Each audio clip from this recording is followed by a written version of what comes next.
Joining me now is my Friday night regular, former Queensland Premier Campbell Newman. Queensland is now in the gun for this pro-Palestine rally. Campbell, great to see you. Time when tensions are, obviously at a high point between Jewish Australians and those supporting Palestine. Anti-Semitism's at an all-time high. Let's start with this court decision to block the march over the Story Bridge. What reasons did the court give to do that? Well, it was all around about the issues of public safety, and the police were able to convince the court that that they were very worried that this thing could get out of hand, particularly with large numbers. The Story Bridge, doesn't have exactly the safest pedestrian walkways on it on the sides. It does have sort of netting mesh that was put up some years ago to sadly stop people, doing the unthinkable. But the police were worried about the ability to safely run such an event. And look, the bottom line is, I think most fair-minded Brisbane residents wouldn't want to see the inconvenience. And by the way, there's an event on at the same time on the Gabba, which the police were concerned about clashes in terms of people moving across the Story Bridge from the north side of Brisbane to the Gabba grounds. So but I think people are over this stuff. I don't have a problem with people protesting. I don't have a problem with them marching through the city or going to King George Square, which has traditionally been a place of protest in Brisbane. But sticking your thumb to your nose and saying we don't care, we're going to inconvenience the whole city, is a complete pain in the proverbial. Oh, and by the way, it's interesting, of course, who's one of the key figures behind it? Well, they might well have been a Greens candidate in the House of Representatives elections at some stage. Yeah, that wouldn't surprise anybody at all. I mean, we saw almost when that huge protest marched across the Sydney Harbour Bridge that at one point the police got so concerned that they sent out emergency text messages to the people who were heading in one direction, urging them to turn around and go back the other way. So clearly the Queensland Police and the courts have looked at that and thought, well, we don't want to repeat that mistake here. Well, absolutely, and I applaud that.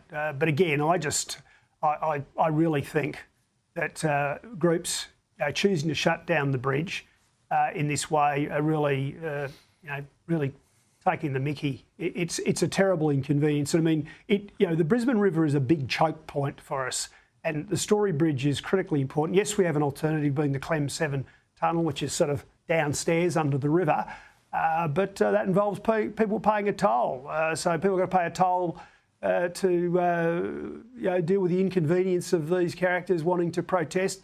We know that they care deeply about it. That's their right. But to shut down a city and inconvenience people on their weekend, I think is just not on. Well, Melbourne's had a pro-Palestinian march just about every weekend for the last almost 2 years, and it's quite aggressive. There's elements of socialist alliance in these crowds who, stir everybody up, and they get into the face of police, and they start spitting and swearing and calling the police killers and all of that stuff. Has it been as aggressive as that in Queensland or in Brisbane? No, it certainly hasn't, Steve, and I guess that's the difference between Brisbane and Melbourne. I mean, Melbourne people seem to do protest. If there was an Olympics for protest, I think Melbourne would win. Gold. It's gold for Melbourne. And I'm sorry, that's probably one of the reasons I wouldn't want to live there. With the greatest respect, mate.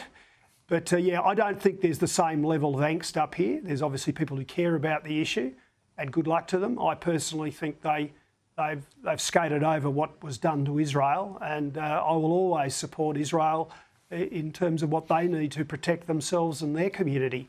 And that should never be forgotten. And this could all have ended a long time ago if Hamas had handed back the hostages. And, I think what we're seeing, by the way, from world leaders, our own Prime Minister and many other PMs, etc., around the world, I think is just weakness total weakness. It's something that the Ronald Reagans or the Margaret Thatchers, the second week in a row I'm quoting them, would never have done, because they got what was really at stake. Yeah, as opposed to, say, let's have a listen to Larissa Waters from the Greens and what she thinks of the march.